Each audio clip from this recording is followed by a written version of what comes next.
I was wondering whether one could discuss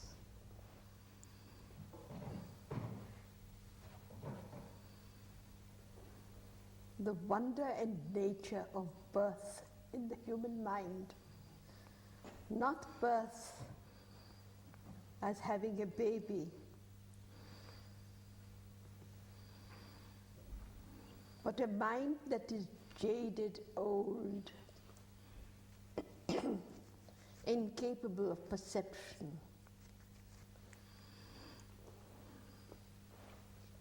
Can it renew itself or be totally have a new perception?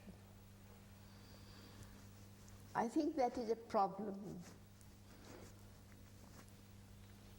with many of us. As one grows older, one finds that the quickness of the mind, the capacity to perceive and take it deeply, perhaps dims. Are you asking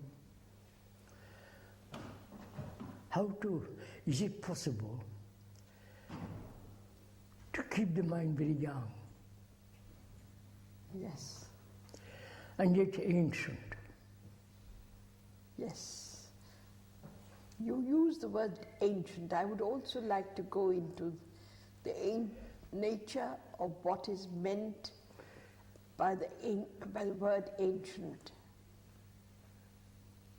If we could go into the nature of that first, because you've used it, and I've heard you use it several times. Obviously, it is not that ancient quality, is unrelated to time as yesterday. Yes. Let's go into it. What is the nature of this ancient? But after all, human brain, as far as one understands, and if you have listened some of on television, the scientists talking about the brain, quality of the brain, and the brain works and so on. It has its own protective nature, protective chemical reaction when there is a shock and when there is a pain and so on. We are, after all, or our brains are very, very ancient, very, very old.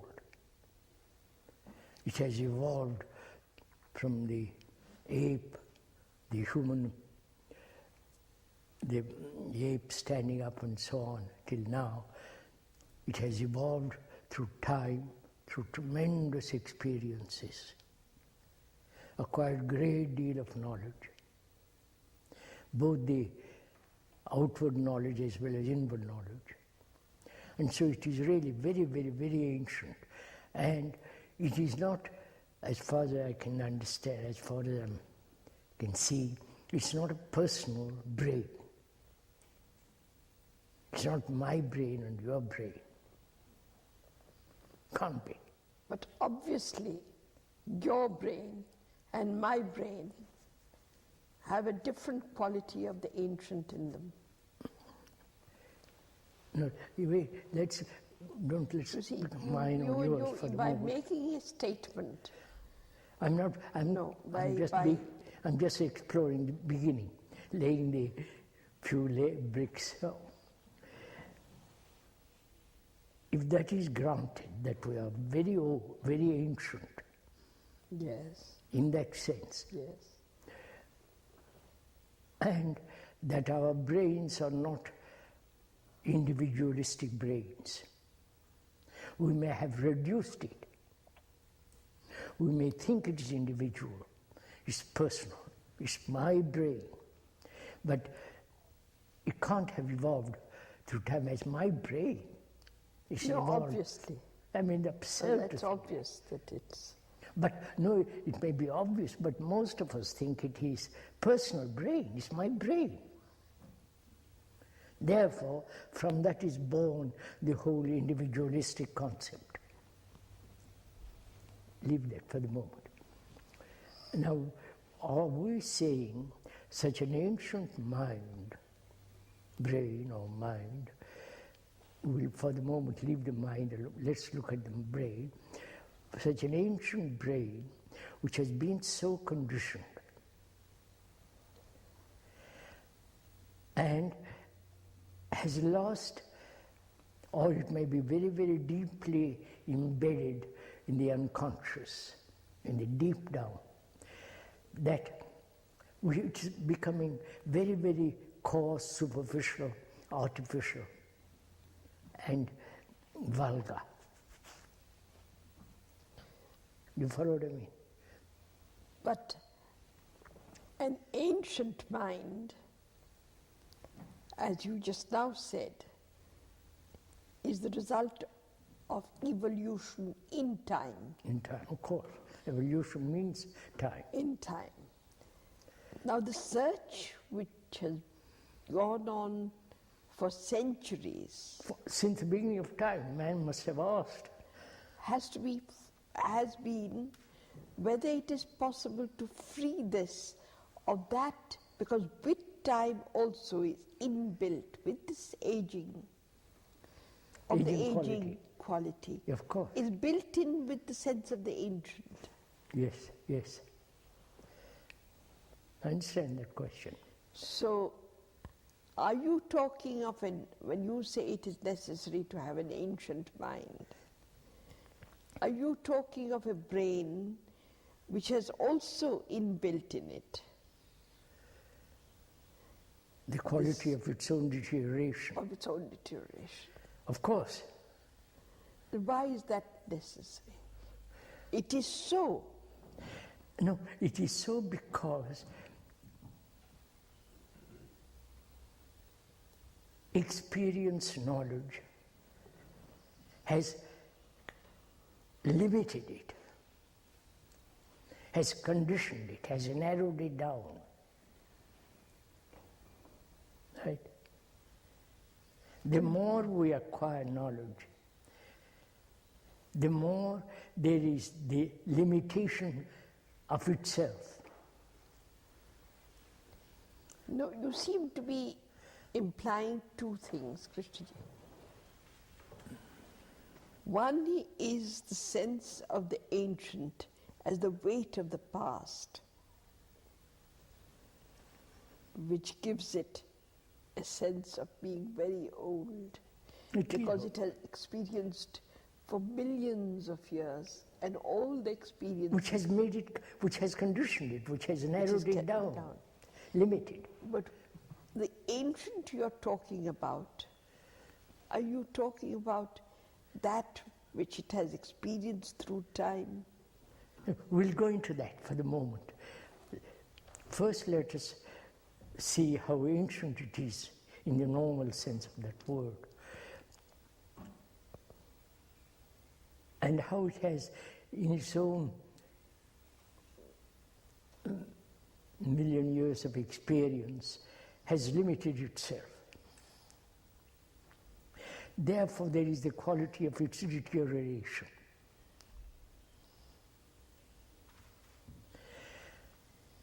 And the modern world, living in the modern world, with all the noise, with all the terrible shocks and the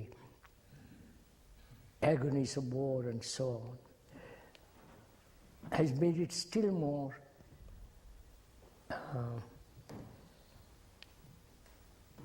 limited, more in conflict.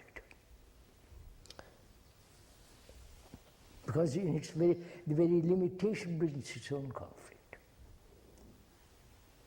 So there is a mind which, because of the sense of these million years, gives to it a density and weight. Yes, yes, you're quite.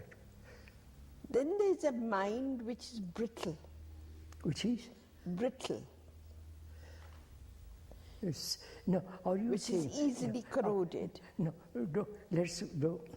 The mind and the brain, let's for the moment, which are you talking about? I'm talking of the brain. Brain, don't use the word mind. All right, I'll use the word brain. The brain has a certain weight to it, and a density to it. Yes, quite. Which a coarseness to it, a heaviness to it, quite. Heaviness to it.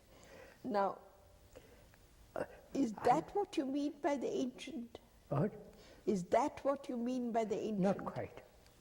I just want to go into a little bit slowly.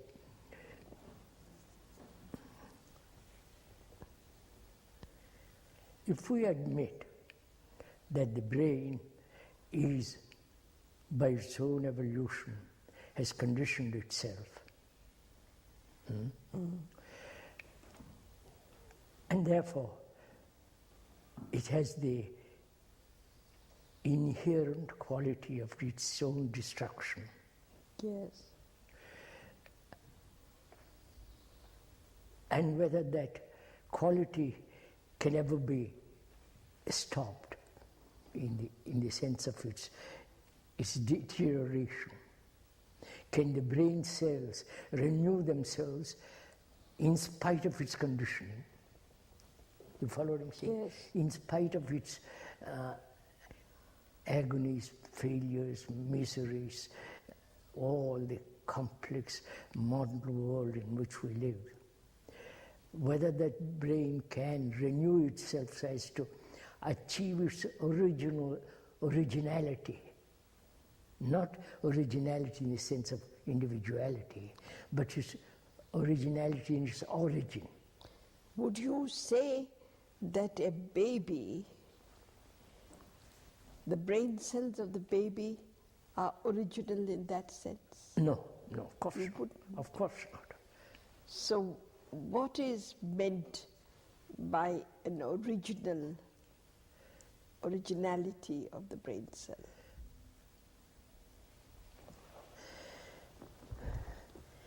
Let's go into a little bit. What is the word original? What does it mean? Unique, special.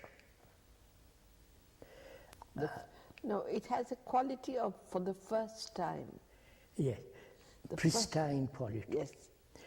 Now, original means that. It's untouched. Untouched.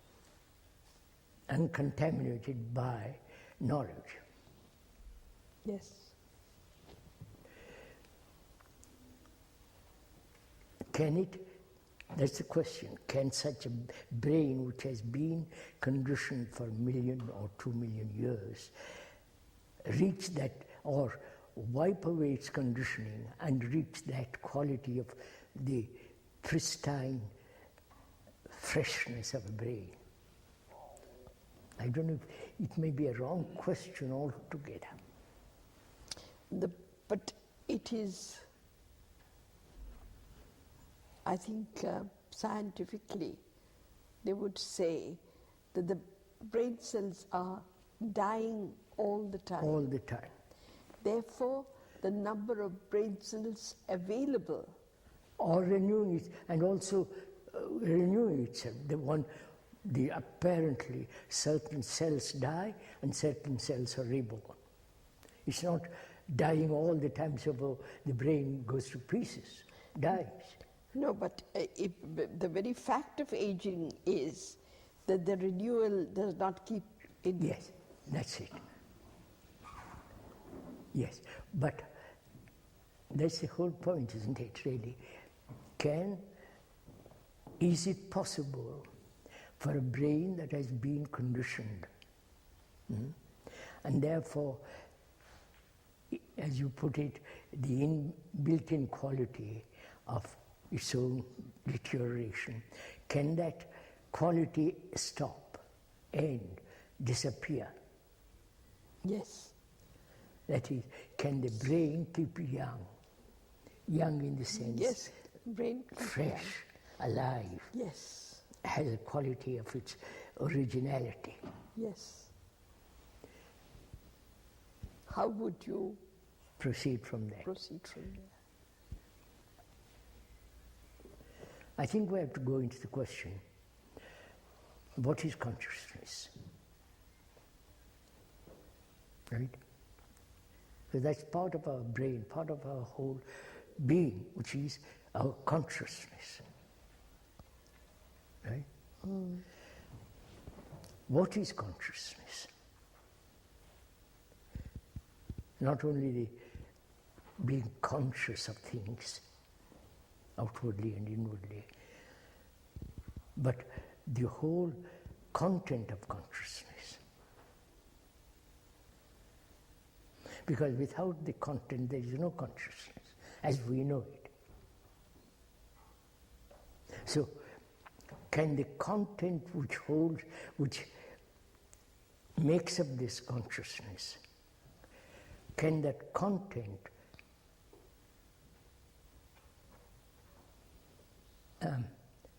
end by itself, so that there is a totally different dimension to consciousness? You follow? Because the brain or the mind is this quality, has this quality of consciousness. Right? Yes. That is consciousness. The content is the consciousness. Yes, that is so. That is so. The content is pleasure, belief, excitement, sensation, reactions, faith, agony, pleasure, suffering, affection, and so on. It's the whole of that is consciousness. Right? Yes. And as long as the content, which is all this, exists, it must, because of its conflict, its confusion within consciousness, must wear itself out. And that's why the brain becomes old. In the sense old, aging, dies. There is no freshness to it. Now, sir, is the content of consciousness identical with the brain cells? Yes. Of course. Then as the content of consciousness, because of its very nature, wears itself out. Through conflict. Through conflict. No, be careful. Yeah, I understand that. That very process is wearing out the brain cells. Is conflict, the disturbance, the shocks, the pressures, the... So the physical and the psychological are really the same thing really there. Yes, and psychological, that's right. Physical reactions, psychological reactions. Because the they're both reactions. Brain is physical. The content of consciousness is psychological. Which is also a process of the physical. Of course. Yes.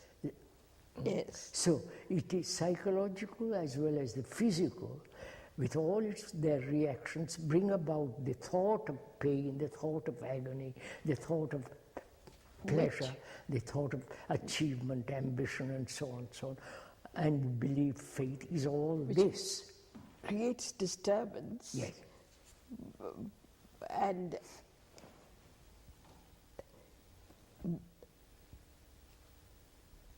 but the nature of the brain cells is to continually die. Yes.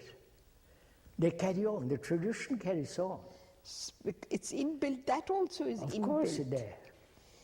Therefore, and also its own protection, its own reaction, chemical reactions from what one hears, is its the cells with their reactions, they produce their own chemicals to protect itself. yeah.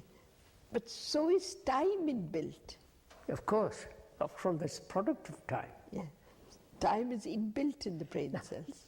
Now the question really is whether all this consciousness with its content end in the sense conflict totally end. But with conflict totally ending, will time end? Yes. After all, that is what sannyasis, the monks, the real thoughtful people have inquired whether time has a stop. Right? Of course, they've all asked this question. Yes, but you're talking of time now as the psychological process of conflict. Conflict, yes. Not time as duration or the watch or... No. So what is it that we're trying to find out? What rather is it? Investigate together. What is it that will bring this quality of birth into the mind? Quality of Birth. birth in the sense of, well, no, let's be clear what you mean by birth. A new, fresh element entering into it. Continual, I won't use the word No, continual. you can't. I'll let me cut out continual. But being born and with the freshness of birth, Huh? with the freshness of birth and purity of birth. No, wait a minute, be careful. Birth, you mean what? A baby is born and his brain is already has the quality of his father, mother, and also the tradition.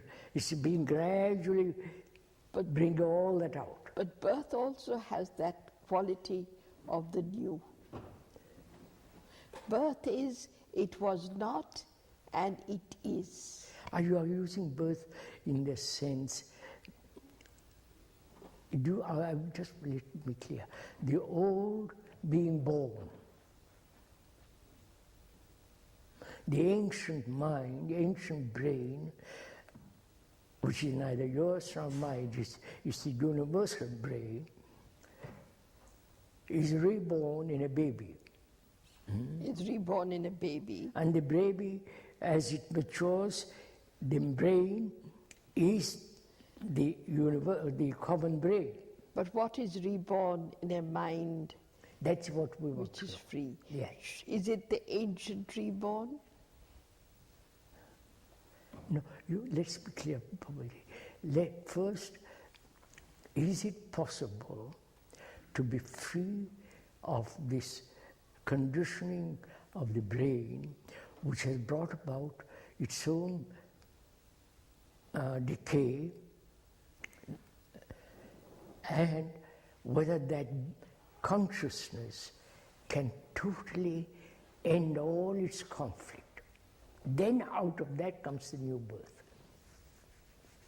I don't know if you follow what I'm saying. As long as my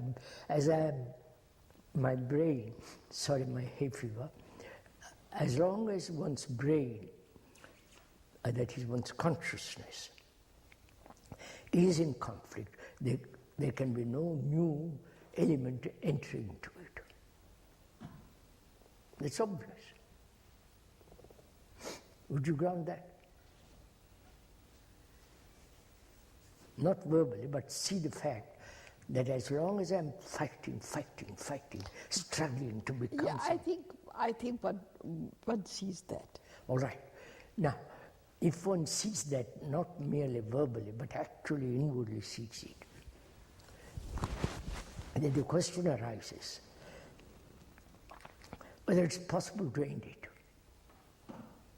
End what I mean, end suffering, end fear. You see, Krishnaji, the danger comes in that you can end it without renewal. Please listen, sir. All right. There is a possibility of ending all these things. And yet, and yet what? diminishing. Oh no, we mean two different things by That's the word right. ending.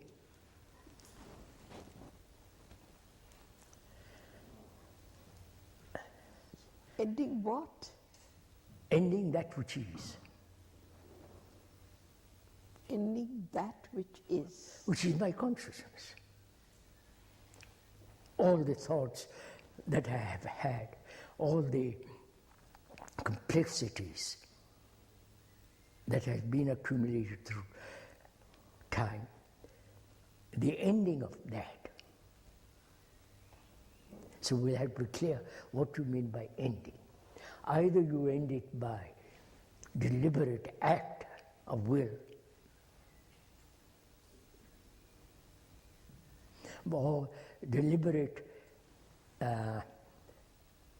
ideal purpose by a superior goal. You see, Krishnaji, when actually ending happens, which is this coming to a stop, the real standing still of the mind, it happens without, without any reason. Yes. It's not that Sometimes. Let's go slowly. Yes. Sometimes it happens without reason. Yes. It is not due to any single Volition. thing. So, is it that you throw yourself to chance? No. Let's be clear first, Pupul. What do we mean by ending?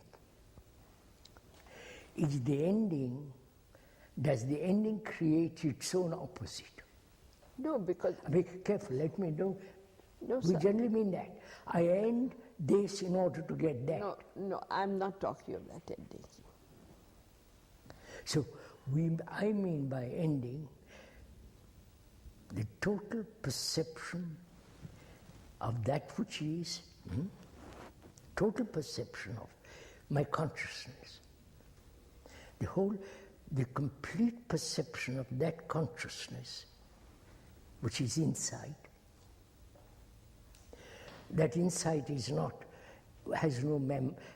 a motive remembrance. It's immediate perception, and the ending of it is there is something beyond, which is not touched by thought. That's what I mean by ending. Is it that the million years which you call the ancient? No, that's part of the ancient brain, of course, naturally. Is it that the totality of that million years sees itself? Yeah, that is the real problem.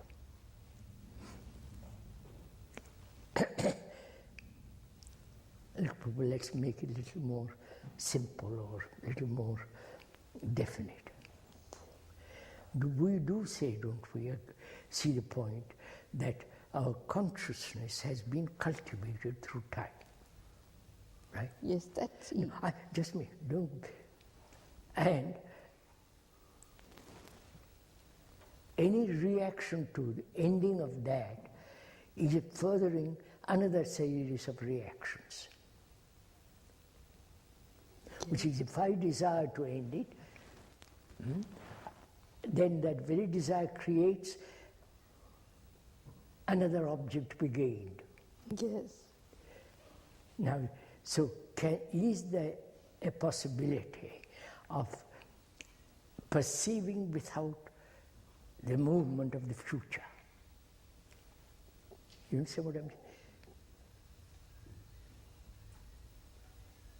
The ending has no future. Only ending. But if the brain says, I cannot end that way because I need a future to survive. I don't know if I'm convinced. Yes, because inbuilt in it Yes, that's is what the I'm saying. future. Of course. So is there an ending? Psychological, the psychological demand, conflicts, ending of all that, ending without the thought of the future, what will happen if I end? I don't know if I'm conveying anything. Because, look, I can give up something if you guarantee me something else. I'll give up suffering if you guarantee me that I'll be happy with the ending of it. Or there's some extraordinary reward awaiting for me. Because my whole brain is constructed as part of that consciousness, reward and punishment. Punishment is the ending, and the reward is the gaining. Okay. Now, as long as these two elements exist in the brain, the future will, the continuation of the present will go on, modified and so on, right? So can these two principles of reward and punishment end?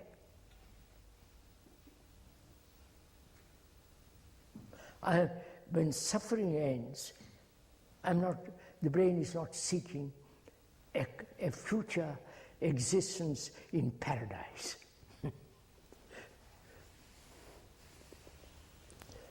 No, but even if it is not seeking a future in paradise, suffering itself corrodes the brain. Huh? Suffering itself corrodes the brain. Yes. But you see, Pupulji, it is very important to understand, I feel, that the brain is seeking constantly security. It must have security. That's why tradition, remembrance, the past has extraordinary significance. Right? It needs security. The baby needs security. Our brains need security. Security being food, clothes, and shelter. Security is faith in God, faith in some ideal, faith in a future better society. All these contributory causes which makes the brain say, I must have deep security, otherwise I can't function. Right? So, physically there is no security, right? Because it's going to die. It knows it's going to die. Psychologically it has no security, actually. Am I going too fast? No, it's not that. With all this, it's part of my consciousness. I still say that there's one central demand. What? There's one central demand. Which is to survive. No, sir. What is central demand? The central demand is to have a mind, to have a brain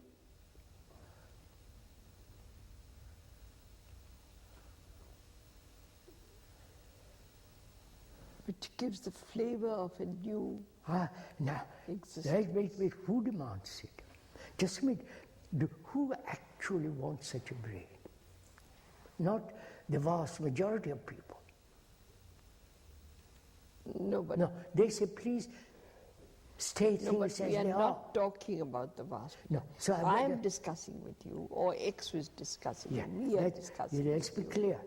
So it's basically that. I mean, security, many ways of getting security. What? There are many ways of getting security.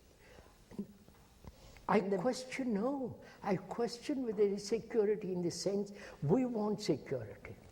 So the brain will never understand.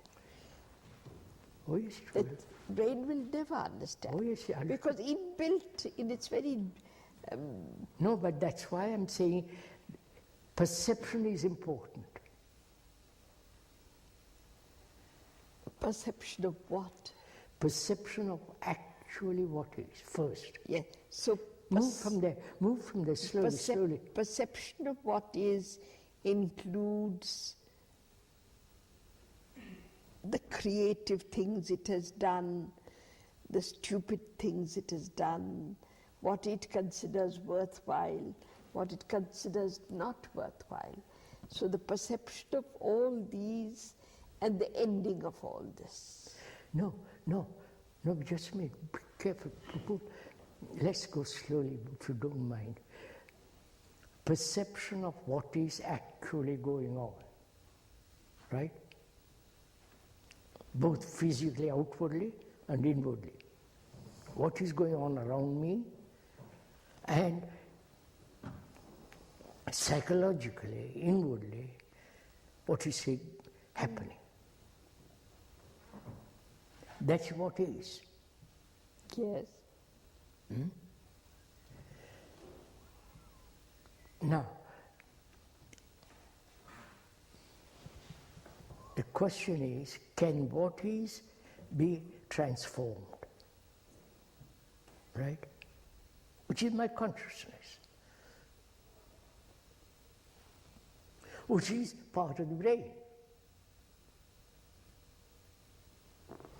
But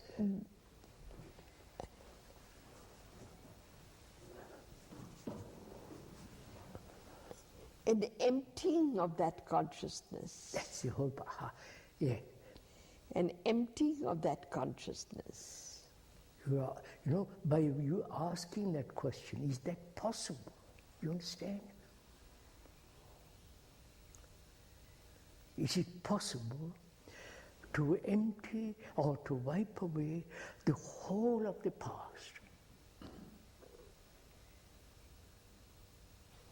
The past is the time. The whole of my past, whole of the content of my consciousness is the past, which may project the future, but it still has its root in the past. Right? Yeah. Now, is that possible to empty this thing?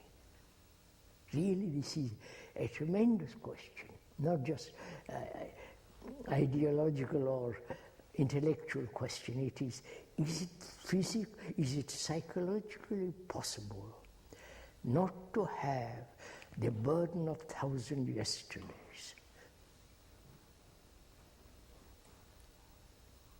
The ending of that is the beginning of the new, is the new. You used a word, you used a phrase just now. Is it possible not to have the burden of 1,000 yesterdays? Yes. Is the problem in the burden or in the 1,000 yesterdays? 1,000 yesterdays is the burden. You can't separate the two. No. Now, how do you separate the two? Because the 1,000 yesterdays is a fact. Is a fact. Oh, you mean in that sense. But I'm talking... Burden is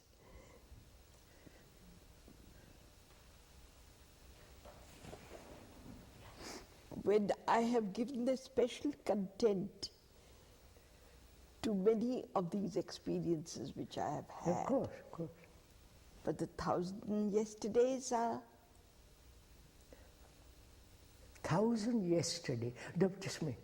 Would there be 1,000 yesterdays if there was no remembrance of those 1,000 years of struggle, whatever it is? Can I separate 1,000 years?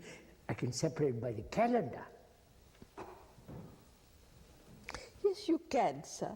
You can separate 1,000 yesterdays from the burden of the 1,000 yesterdays. Now show me how.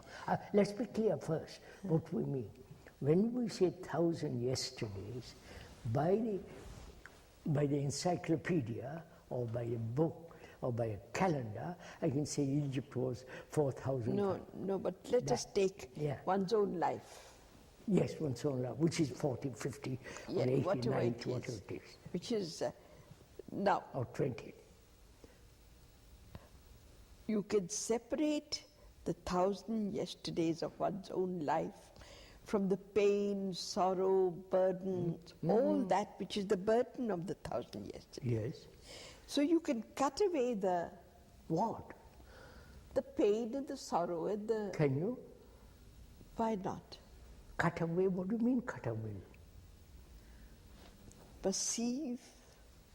You just now said it. Oh Perceive yes, what but is. it's not a cutting away in the sense. You see, cutting away implies two parts. You see, that's what No, but you I can know. look. You see, this is where the difficulty comes in. Can I cut away the fact of my 30 years, 50 years or 60 years? No, I can't do that. My body is 65 I years never old. said that. I can't commit suicide. Then I've lived 87 years. Am I 87 years or 88? What am I? 87. I've lived for 87 years. I can't, of course, it exists. But I'm talking about the remembrances, of course, that I'm talking about that. I'm saying 1,000 yesterdays so exist. the two can be cut away. Well, You can divide. I can't divide.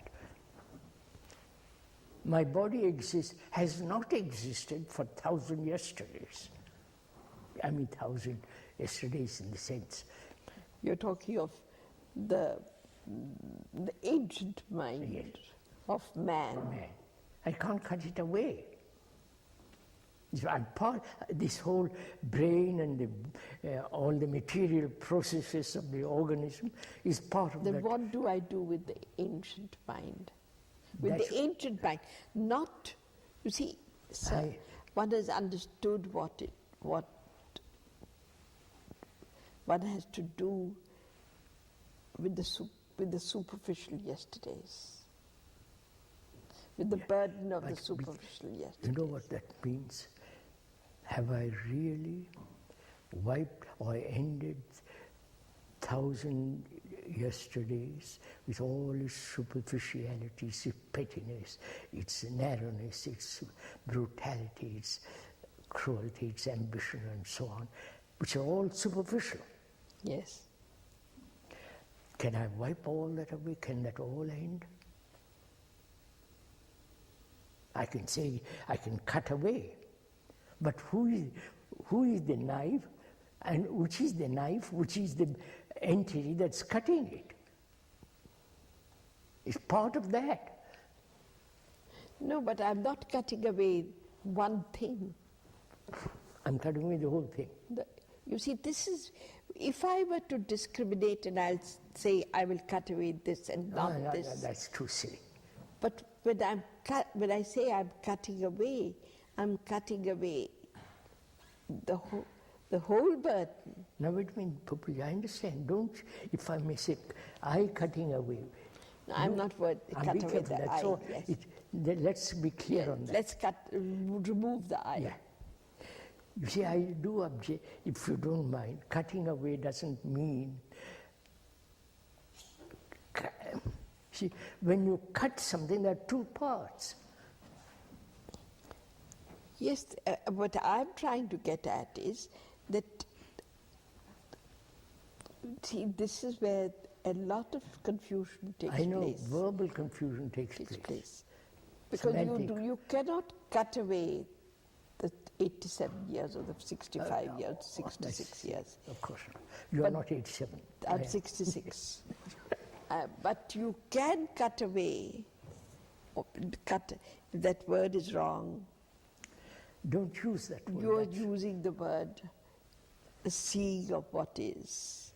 The ending of what? Ending of That's what is. Totally different. Why do you draw a distinction between the ending of what is and cutting away? And ending, to me, means there is no continuation of something that has been. What is in cutting away? Why is that? Cutting away implies, when I cut a piece of wood, there are two parts of the same thing.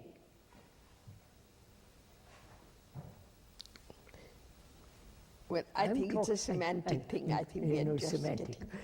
But I'm asking, is it first of all possible to completely end the whole content of my consciousness, of human consciousness, which has grown through millennia. And that content is all this confusion, vulgarity, coarseness and pettiness and triviality of stupid life. But it is also the goodness. Oh yes, that's all included. Now wait a minute, I must be very, goodness is something entirely different. Goodness has no opposite. That's why. Goodness is not the outcome of that which is not good. The ending of that which is not good is goodness. That's it, better. Now, is it possible to end all this conflict?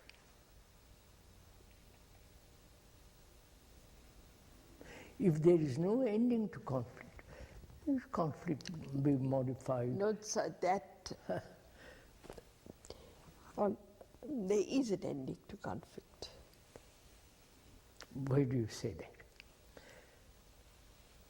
There is an ending to conflict. Is there or a forgetfulness of that which has caused conflict, or really ending? So do you mean to say, sir, the very fact of ending of conflict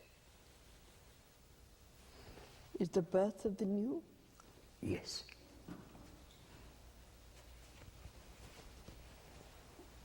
You understand the implications of conflict, the depth of it, not this superficiality that I'm no longer British or French or I don't belong to this country or that religion or that religion. That's all very superficial things. I'm talking of the deep, You're talking of conflict as separation from another, the sense of separateness. Separateness, that is the real thing. Isolation.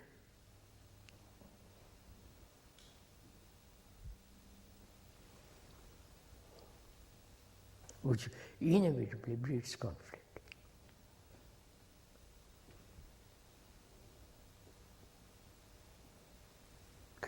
Is that possible? I mean, what does it mean?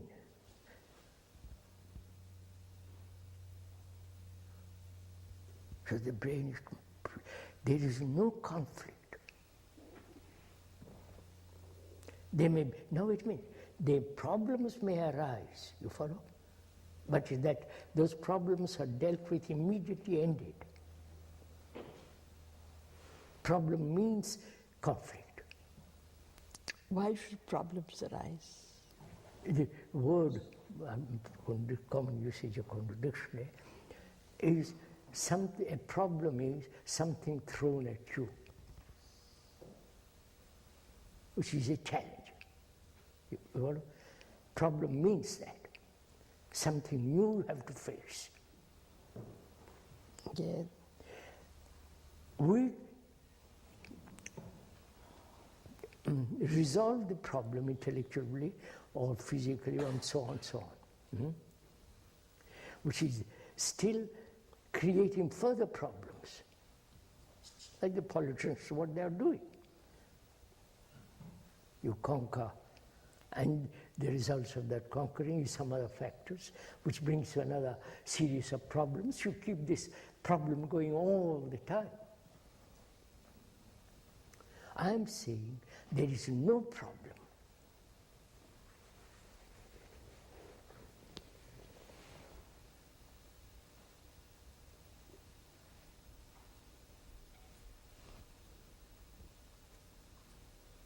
No, physically or psychologically, there's no problem. If I can't live at Brockwood for a few months, all right, I don't live at Brockwood. If nobody feels me, all right, you follow? There is no problem.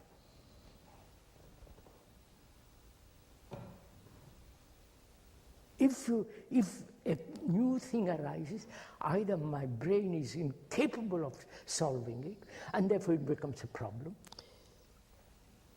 You mean to say, sir, That's the whole point of it. for the birth of the new, No, that's it. You're getting it. Must be. And therefore the birth of the new is the most ancient. You follow? can we go into that a little? Would you say a little about it? For after all, that is the ground beyond which there is no other ground. That's the origin beyond which there is no other origin.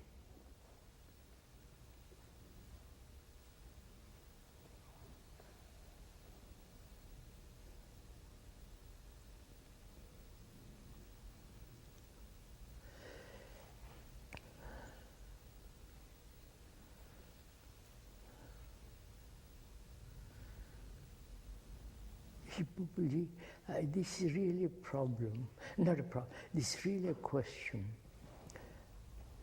whether the brain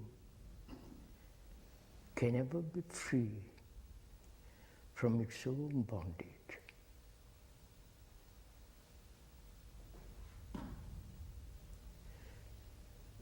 After all, ending something is not total freedom. Right? I can end, say for example, my hurts. If I have hurts, I can end it very simply. But the images that I have created about myself, those images get hurt. Yes. And the maker of the images is the problem. Right? Mm-hmm.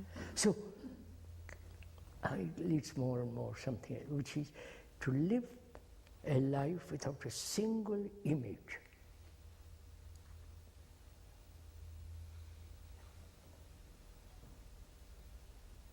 And if there is no hurt, no fear, and if there is no fear, there is no sense of safety, God, comfort, and all the rest of it.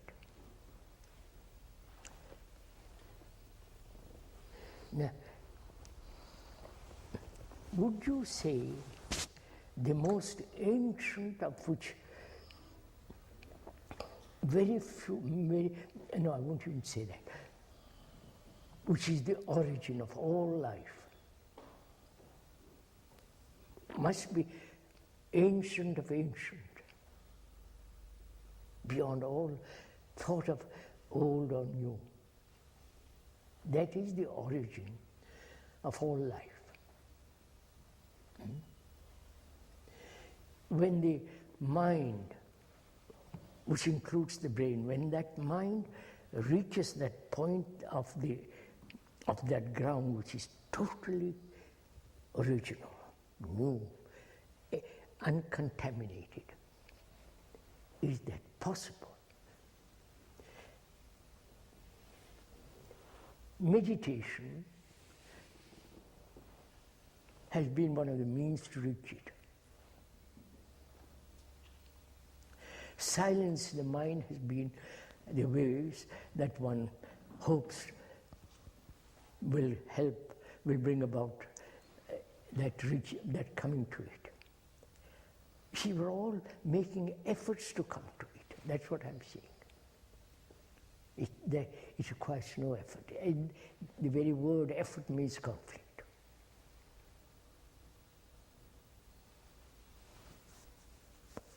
See, that which has no conflict cannot be approached through conflict. Of course, obvious.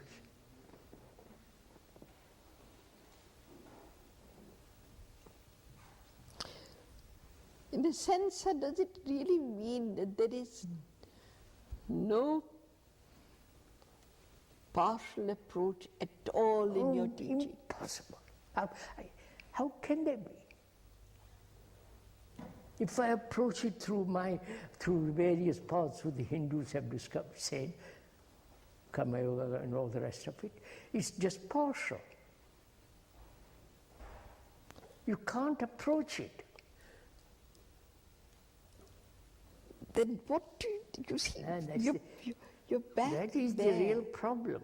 What do you do? You're an ordinary human being. No, you can't do anything. First of all, you can't do anything. You can only do physical activities. Psychologically, you cannot do anything. This is what you mean, physical activities. Creating garden, building houses, technological. But the blah, physical blah, blah. is going on. Huh? Physical is going on. It's going on. So what does one do? But if there is no psychological fears, there will be no division of countries, and so on, so on. There will be no division, you follow? Yeah, but the fact is that there is psychological fear. That's just it. Therefore, you'll never get a mind, a brain which is lived in psychological isolation, which means conflict, can never possibly come to that ground. To that ground which is the origin of whole life. Obviously not. How can my petty mind, worrying about my beastly little self, come to... Sir, that is more futile, sir. Huh? That the whole of life is more futile. If after doing everything, you haven't taken the first step, then where are you? What is the first step? Just going to, what is the first step? I would say the first step is seeing whatever is. Seeing what is. What is. Wait. How do you see it? How do you approach it? And that depends the totality of what is, or only you see the partial of what is. If you see the totality of what is, finished. See, it doesn't just work like that. Of course not. Because our minds, our thoughts are fragmented, therefore I approach the life or what is actually with my fragmented mind, fragmented brain, Yes. which is broken up. And again, I'll say, with time, the fragmented gets less. Don't jump on me, but I it is know so. what you're going to say. It's simple. With time, the fragmented gets less. And it is possible to listen to you, for the mind to be still, not to make any movements, not to make any effort. But that's still not the first step. No, when you say, please, you use the word first step to observe or perceive what is, right? Yeah. That's what you said. If I perceive it partially, then that leads to further complications, right?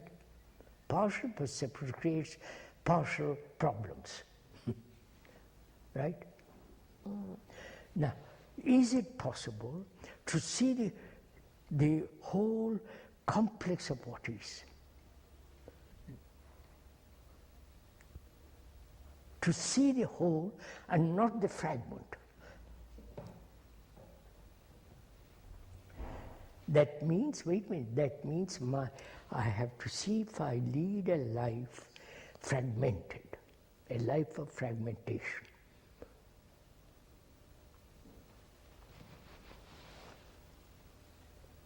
That is where I would begin.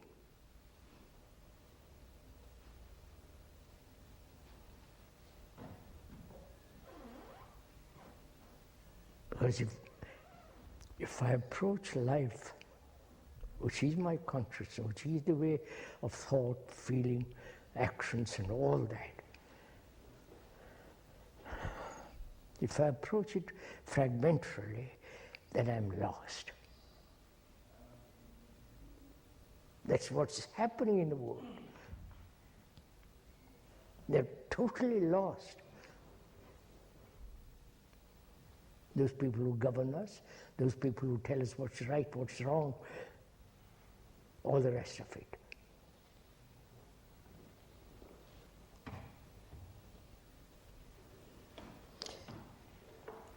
Is it possible to look at life as a whole without fragmentation? Pupul, that is the... Why doesn't the ancient mind see this? Can't, won't. How can total, complete order? But you said that the ancient... Just a minute, that is the ancient. The original ground is the most ancient. Now that's there. No. What do you mean, no? Unless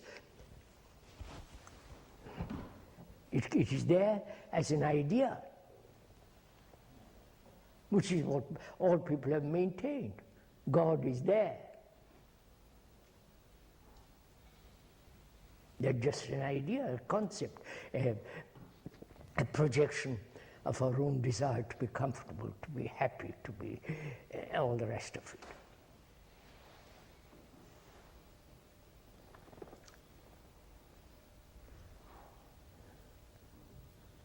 Can I live a life?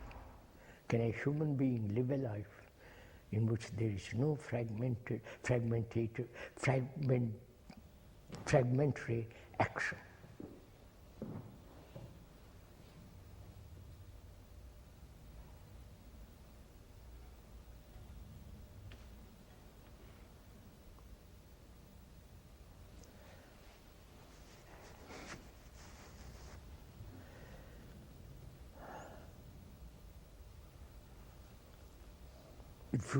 If somebody says, where am I to begin? I say, begin there.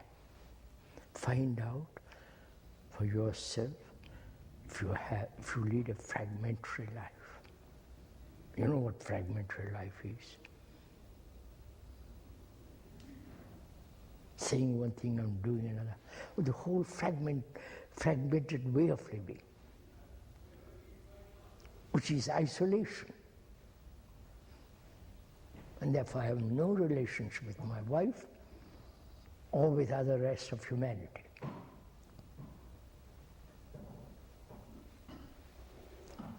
So begin there.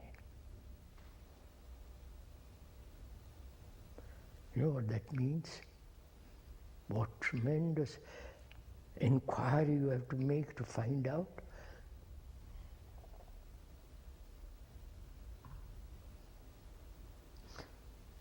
What is inquiry?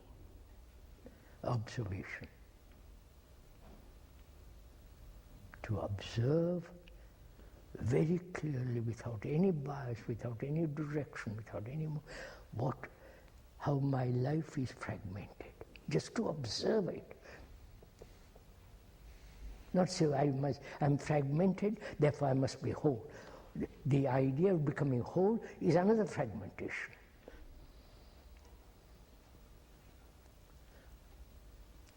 So the implications of observing the way of fragmentation.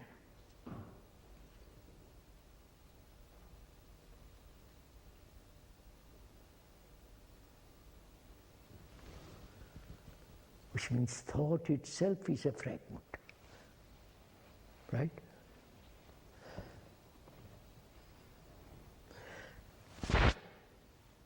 And that is the cause of fragmentation.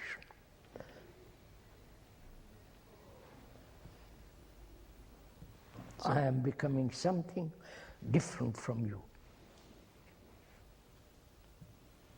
So the birth of the new is not possible unless you have this. Obviously.